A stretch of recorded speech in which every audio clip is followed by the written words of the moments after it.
This is the Business of Apps podcast, bringing you actionable insights from the leaders of the global app industry and the world's fastest growing apps. You can find more app news, data, and analysis over at businessofapps.com. Welcome to the Business of Apps podcast. On this show, we invite app industry professionals to cover various topics, and we promise to do our best to keep it both insightful but brief. In this episode, we have Mike Cimmarrusti, co-founder and CEO of Realize. Mike, welcome to the Business of Apps podcast. Thanks for having me, Art. Terrific. Thank you for coming. All right.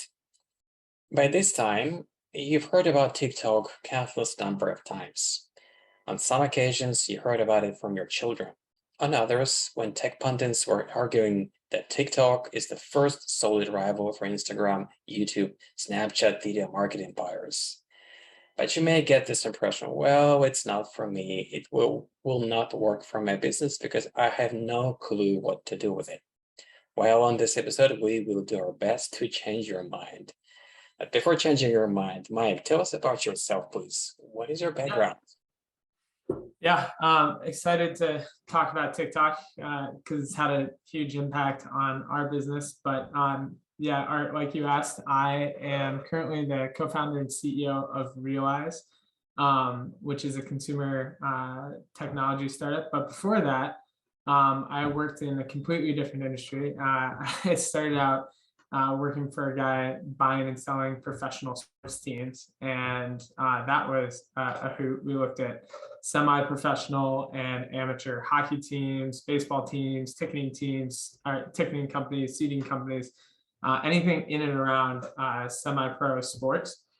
And so I did that for a bit and then got hired by a trading firm in Chicago called CMT, and was in the right place at the right time when crypto was starting to take off in 2015, 2016. And so I started a market making desk just to do arbitrage across exchanges. This was, before it was cool. And then fast forward to 2017, everybody's doing ICOs and trying to get in on this coin and that coin. And by the end of 2017, we built a pretty good business. It was me and like 4 developers, and we were making about 50 grand a day. And then all of a sudden things went crazy and we started making millions of dollars a day. So we did that for, a few months and made hay. Went from being me and a few developers to 30 people in the course of like 2 or 3 months. And then a lot of that opportunity went away when the price came down and crashed a bit in 2018. And probably a lot of the way folks are feeling right now with where Bitcoin and crypto is. But we tried to pivot with the business, tried to do some other strategies, didn't end up working out. Partners decided to let go of a bunch of people on the team. And so I decided that I wanted to strike out and do something else, something that was hopefully providing value, a product or a service to people. And so that's why I started Realize. So that was middle of 2019 when we started, and I still work from home now. I've got 3 roommates, wife and 2 little girls. One's 1 and one's almost 3. So yeah, in a fun stretch of life right now. Yeah, got you. Do you find any of your previous experience helpful right now in your endeavor with Realize? Yeah, my skill set was not as much in trading. Like I never felt like I was a great trader. There was a lot of people, I got to work with a lot of really smart people who are better traders. What I really excelled at was like mopping floors and cleaning toilets, like doing the stuff that nobody else wanted to do when it came to work. And so, when I started my career, that was like filling the fridge with pop and, making sure everybody got their lunches on time. But it kind of evolved into just doing everything that needed to get done operationally. And I found that, at least for me, the opportunities usually lie in the things that people find mundane. And so with trading, for example, nobody really thought Bitcoin was that big a deal in 2016, or at least not enough people did. In 2017, it was like the exact opposite. It's on the front page of the Wall Street Journal, all of that. But you had to see the opportunity before it was there to put yourself in position to capture the opportunity. And so same thing here with Realize. You know, I saw an opportunity to help people like figure out what fits in their home, in their room. And you know, the technology was just getting there when we started in 2019. Obviously now with the proliferation of LiDAR and where graphic chips are today, it makes it a lot more feasible. So it's kind of paraphrasing the Wayne Gretzky playing the hockey puck where it will be, not where it's been up till now, right? Just looking into the future. Definitely. I love that you went to a hockey quote because I played hockey like pretty much my entire life. So you definitely know this quote way better than I do. Okay, Realize. You mentioned your current company. Just give us a thumbnail sketch. What do you guys do? What is it all about? Totally. So like I said in my background, like I you know, grew up in finance. Like I always thought I was going to be in finance. My dad worked in finance and hedge funds. I went to Wheaton College, small Christian school in the suburbs of Chicago. And I think I was on complete autopilot when I chose to major in business. Like, you know, luckily I also opted for a minor in math, but like most 18 to 19-year-old kids, I never really challenged my personal assumptions. So fast forward to when I was running that crypto trading desk at CMT, I'm 27. I just got married. You know, the firm's making a ton of money, and I finally have some money to replace the $200 IKEA couch or love seat that we had when my wife and I moved in together after we got married. And my wife, her name's Danny, like she and I could never agree on what was going to fit in our living room and how much we should spend. And we just didn't have a way to collaborate or communicate what our individual visions were. And as we started building Realize, it was really like to solve my marital problems. But also, as we were building it, I realized I had the same exact problem when I was moving into college. I never met my 6'4", 240-pound roommate, Trey. I never roomed with anyone other than my little brothers. And I was extremely nervous and excited to get to campus. And Trey and I talked a little bit about what our room was going to look like, but we didn't have a floor plan. We didn't have pictures. We didn't have anything to really figure it out. And I knew I was going to bring a TV and he was going to bring a couch. And that's it. That's all I knew. Trey got to move in like 2 weeks before me because he was on the football team. We were both on the baseball team. He was a two-sport athlete.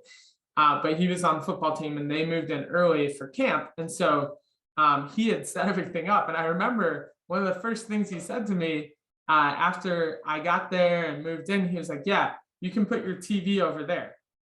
And I basically had to fit all of my stuff into the life that he had chosen for us for the next 9 months. And it was kind of frustrating, you know, like really frustrating because I really wanted Trey to like me. I mean, in all reality, he was way cooler than me, way better of an athlete, you know. But I also loved to reorganize my room when I was a kid. I would literally do it like once a month. I don't know why, maybe it's some minor OCD, but it was a huge bummer to me that I didn't get to choose the layout of the room.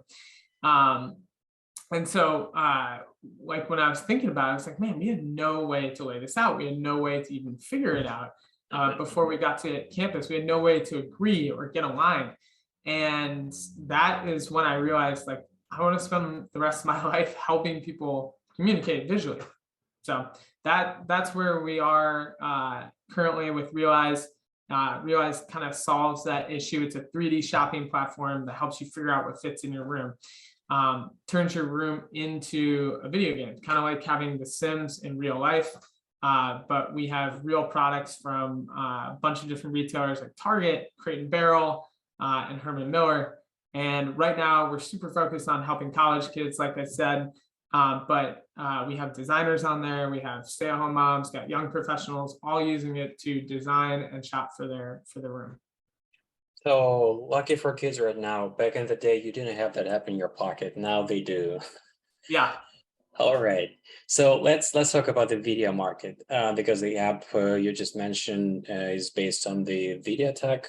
You're using I guess this live video recording of the room and overlaying on top of the certain items from, like chairs, armchairs, sofas, right? The let's just talk a little bit outside of the scope of the app, just video market in general. Who are the major players right now, on the biggest scale possible, and how do their shares look like in numbers? The app industry is vast. To navigate this space, you need a directory to look up suppliers and partners, and you need to know who are the best. Visit our marketplace directory at businessofapps.com/marketplace/podcast. And now, back to the show. For sure. I think it makes sense to share a little context of why I would be someone you want to talk to about this. So, Realize is much different than the other AR apps or visual design apps that have come before, in that we kind of use AR technology to create like a 3D video game. It's not like your real camera feed. It's like if you had SketchUp or if you had The Sims for your room or your home. Not like IKEA. Yeah. It's just capturing the dimensions of the room and then saying like, hey, make this video game version representation of the room with, the colors of the walls, the texture of the floor. The avatar of your room. Yeah, the avatar of your room. That's a great way to phrase it. And so, we were looking for a medium to communicate this visually because, it's easy for people to think like, oh, this is what IKEA is doing. This is what Wayfair or Home Depot is doing. I've seen a commercial for this. That's, they used a ton of cinematography to make it look like you can do something that you really can't. And so we're like, how do we communicate this well? And we looked at Instagram, and you had to have like, 100,000 followers to get anybody to see your stuff. We tried Reddit, but we couldn't get great conversion. We were going to do YouTube, but it was just so expensive to produce, and it takes a lot of time to create because the bar for content on long form videos is just really high at this point in the world. And so we landed on TikTok because it was really easy to create. We also looked around and like, wow, we spent some time on there ourselves. Obviously, we used the platform. We're like, hey, this is really easy to consume. It's really easy to create. This is where we should be. And so when you look at what TikTok's done, it's basically just evolved video marketing to be something that is just like really consumable, really addicting. And for us, that means one, we should be there, but two, we're not the only smart people in the world, or halfway smart people. Like other people will understand this and see this, and the people who understand it most are the biggest players, like you said. So you've got Instagram, Google, really YouTube, and then TikTok. Right. Yeah, those are the three biggest players in short form video right now. I don't think that it's going to stay like that for long because this is a $70 billion market, and these guys are already fighting tooth and nail for it. I think in regards to like video share for short form content, I think TikTok is like, let's call it 60% of the market. Instagram is 30%, and YouTube Shorts is 10% of the market. Those guys are all fighting to be the king of that market. And last year, Instagram made $40 billion of revenue. YouTube as a whole made $29 billion of revenue with their long form and with their new short form content. And TikTok made $1 billion. So obviously there's a huge war going on for this like big pie, this huge market. So we see a lot of new entrants who are going to be coming in. And we also see these guys are going to compete tooth and nail to win it, which means they're going to be creating opportunities for creators and brands like us to get reach. So you decided to go into the universe from the TikTok side. Okay, let's deliver on the promise of this podcast, because the name of this episode is how to hack TikTok. So let's hack the thing. What do you think TikTok is capable of delivering for the app marketer that other platforms just can't? Yeah, I don't know if there's stuff that TikTok does that other platforms can't do. Or better. Yeah, but the way that I would phrase it, I think it's a good question. I think I probably answered a little bit differently. It's like, why would you want to be on TikTok versus Reels or Shorts? And for us, when we started out, it was just the easiest place to get reach and get spun up really quickly. So if you don't know how TikTok's algorithm works, it's an interest-based graph, which is different than the way that Instagram's algorithm used to work. And I've heard, and maybe this is rolled out, I haven't been up on the news for the last month or so, that Instagram is transitioning towards something more like an interest-based graph. But what makes an interest-based graph powerful for a brand or a small startup like us is that you don't have to have 100,000 followers to get famous. Your likes aren't dependent on how many people around you like your stuff. Your likes are dependent on how many people who like your type of content like your stuff. So it basically gives you a really fair chance at getting your content distributed because there's less bias, less personal bias. You get to tell, did this work because we're actually good at making content, or did this work because we already had 100,000 followers, and there's a certain percentage of them who will always like our stuff.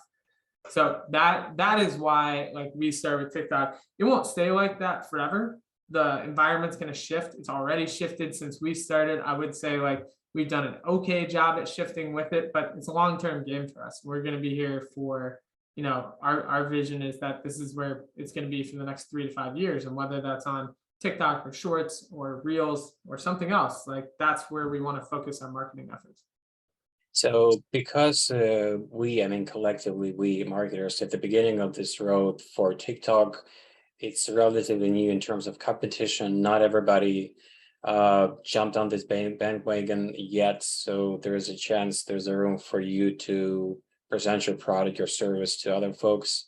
And because it's more democratized, as you said, it's not Instagram, nothing is that polished. It's like, it's the difference between a real human being and that same human being in the makeup, like the same person, but you have better trust to somebody who is not being under the facade of the ton of a makeup, but just a real human being as you are. So that's kind of a difference between TikTok and Instagram.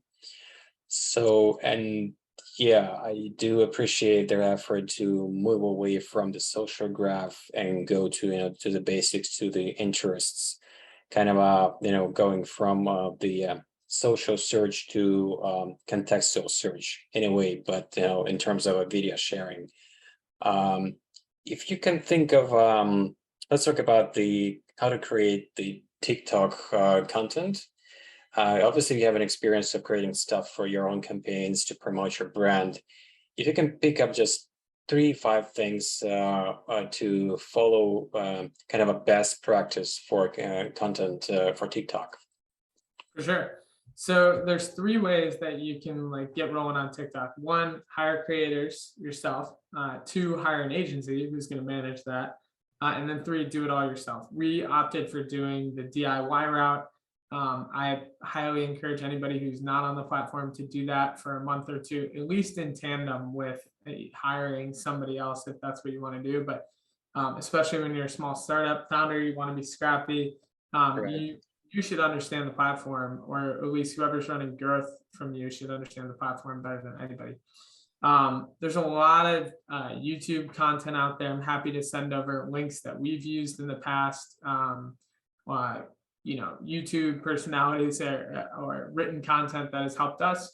But the 3 best practices I can give right now are 1, hook, line, and sinker, the format of your content. 2, using the Picasso rule. And then 3, hitting on the 3 E's: education, emotion, and entertainment. So hook, line, and sinker. There's really a basic format to all content on TikTok. It's not anything new. I'm sure somebody created this in the 50s, but Right. when Mad Men is set, right? But you've got, when you think about a piece of content, you've got the hook, the thing that hooks them in, that keeps them from stopping scrolling. And that can be something compelling, like, hey, here's what nobody's telling you about, buying furniture. Here's what nobody's telling you about creating apps. Here's the 5 things that you want to know about starting a business. So something that's going to catch a really specific audience. Obviously, you want to try and niche down as much as possible and just do some research on what kind of content is on the platform, so you can see oh yeah, there's a good amount of people who want what I'm trying to sell.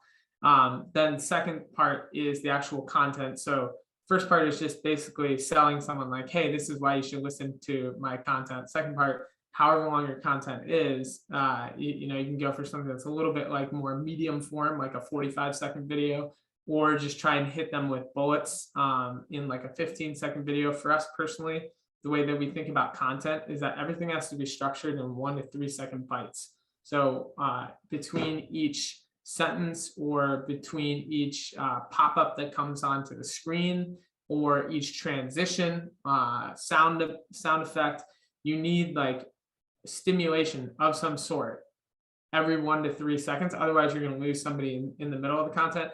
And then the last part, sinker, is call to action. So you want the person who's viewing your video to do something, whether that's like it because you're just trying to get this post promoted, or comment because you want to stimulate comments to create more watch time and hopefully get somebody to say something like really inflammatory so that people, either like it or go back and forth and create like little debate in the comment section. It's crazy how often this happens, but that's what leads to virality a lot of times.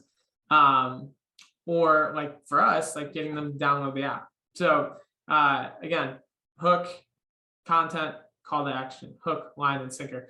The second one is the Picasso rule. One of the most famous Pablo Picasso quotes that I know: good artists create, great artists steal. The same thing is true with TikTok. You'll see people out there who will say, you need to be creating your own content, original content. And that's great. I have a ton of respect for that. That was my view before I started work on TikTok. And what I realized is it's way less work and way more likely to get viral if you just copy what's on the platform and tweak it towards whatever you're trying to message. So as much as you can, try and do the same like format of the content, try and do the same sounds, the same text, the same hashtags. Obviously, you can't copy something verbatim like a TikTok dance move. I can't copy their hashtags exactly if I'm going to use that sound and use that style of video, because I'm trying to get people to download an app. So you have to tweak some parts of it, but as much as possible, try and make it the same.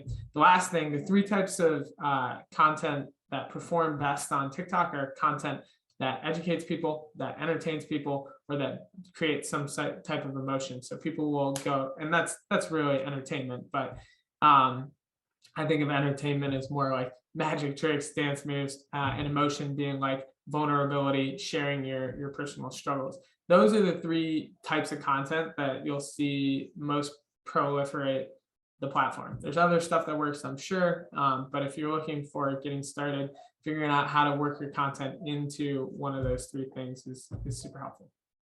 Right. I think people should totally be on board with copying somebody else's work in a way like you're reverse engineering, and not the entire thing, but just the principle that is behind it. Like, what are the general guidelines you should follow? And you're going to fill this general structure, the general framework with your own content. So you're not going to be copycat. You're not going to be reinventing the bicycle or once, or somebody did it before and they're really successful.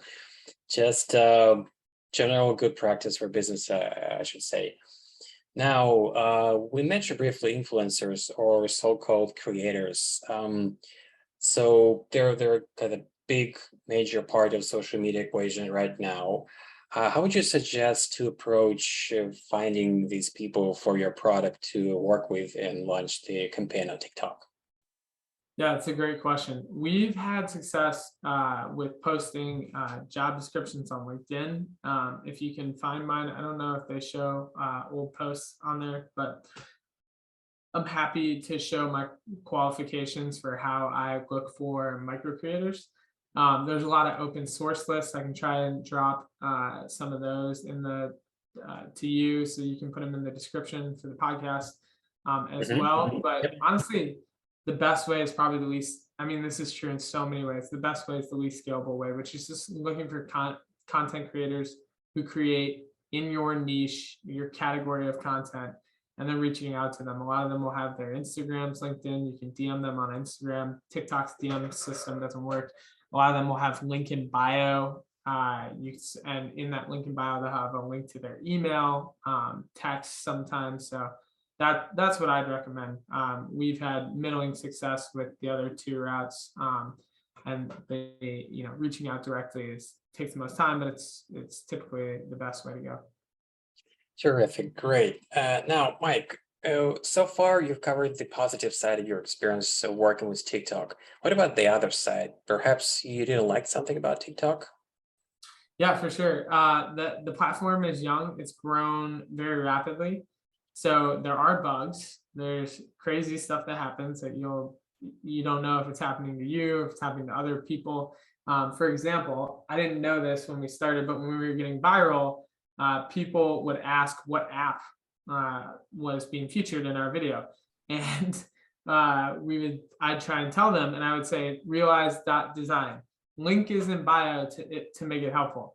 And then like 3 months later, I learned that TikTok blocks you if you say link in bio in your video, or if you say it in a comment, they won't show it to other users. I didn't believe the guy who told me.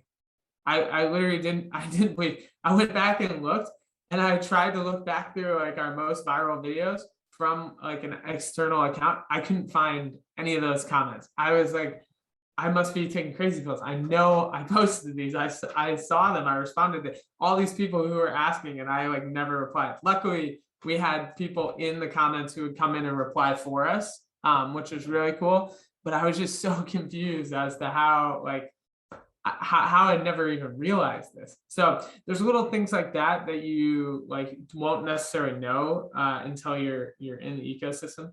And then the other thing is, it's not going to be the de facto platform forever. You know, Twitter's going to come out with something. Pinterest is doing video stuff. We already talked about YouTube and Reels. Some other startup could come out, some Clubhouse type startup for video who takes a whole new spin on this. And so, I mean, you can't put all your chickens in one basket. For us, we're just like short form as a whole. TikTok being the place that we started may not be the place that we stay forever, but until we feel like the tide has shifted, that's where we're at. Exactly. Just watch the space. It's so competitive. You're going to see a lot of changes back and forth between the giants.